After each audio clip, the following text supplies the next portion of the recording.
10 countries that are impossible to conquer. Iran. You know you are a difficult country to handle when you are called Fortress Iran. Turkey, US, Saudi Arabia, they all came to dismantle it, but Iran never gave them an inch.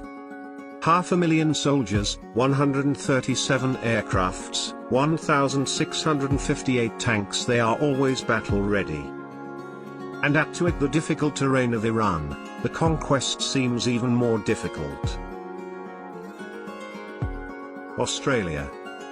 Australia is 11,000 kilometers away from any nearest military power nation, Japan. Australia has a floating desert in the middle of nowhere, which leaves its soldiers to hide in and conduct guerrilla raids from.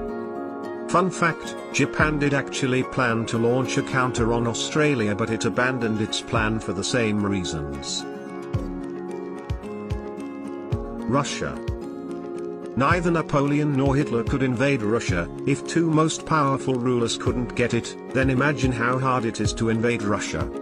Largest country in the world by size, its geography is definitely its biggest USP, and most of which is covered with snow or surrounded by mountains. Russia currently is a military superpower, as well having a contingent of 845,000 active personnel willing to take on anyone and everyone. North Korea.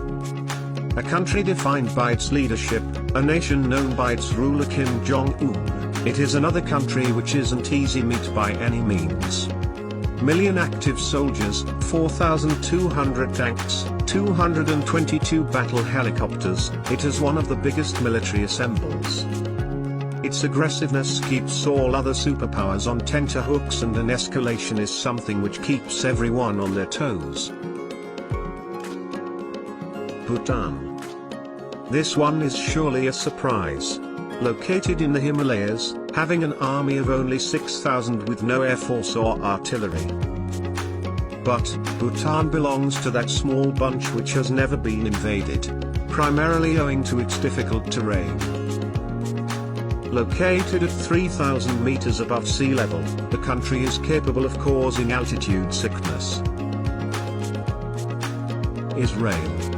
This nation's belief is simple: when the going gets tough, the tough gets going. In its brief history of 69 years, it has fought 8 battles but has not even lost a single battle. A country where military service is mandatory, a country which has the best defense system in the world, there is nothing which makes it susceptible. Canada. Canada just as cold as Russia, while by area its size is next only to Russia. Given its size and vast expanses of wilderness, invading Canada by force can pose problems for anyone. To add insult to injury, defense budget of Canada is a whopping $21.6 billion, so its military rank of 25 in the world doesn't cut much ice. Don't go by their polite nature, they would readily get even to play tough with you. A highly skilled army of 95,000 soldiers, Canada is a hard nut to crack.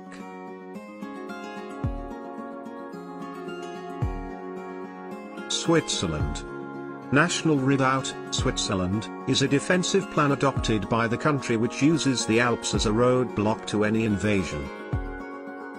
The Swiss military has not only built tunnels, bunkers and fortresses inside the mountains, it has also wired the entire mountains and infrastructure, such as roads and bridges, to blow up in case of any invasion.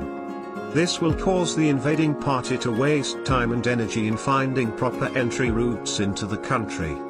Even though Switzerland has about 150,000 active military personnel, if the nation gets invaded, almost 4 million citizens are immediately available for military service, with another 3 million fit for service as well.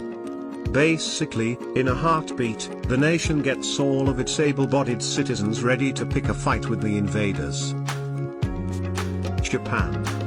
One of the few civilizations which has never been enslaved throughout its history, which speaks volumes about the country's tenacity. Hiroshima, Nagasaki did take away some sheen of the country, but even then their rise back to success has been stupendous. 250,000 soldiers, 600 tanks, $40 billion investment, Japan is a force with whom not many would want to play. USA. You make a list of most difficult countries to invade, so naturally it had to have the USA in it, right? $596 billion investment in, which is more than the combined might of next 7 high-spending nations. This economic power coupled with the country's scale renders any talk of invading it meaningless.